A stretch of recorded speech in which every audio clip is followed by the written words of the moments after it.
Yun ang gusto kong pakinggan ng mga viewers ha.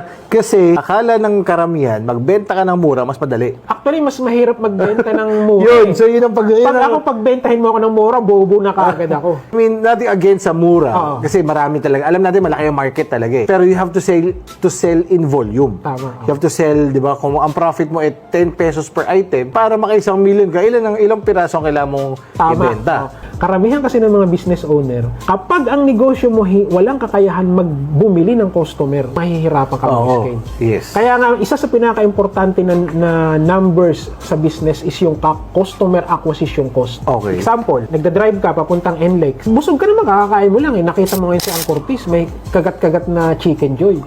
Sa susunod na stopover, diretso ka ngayon sa Jollibee. Jollibee.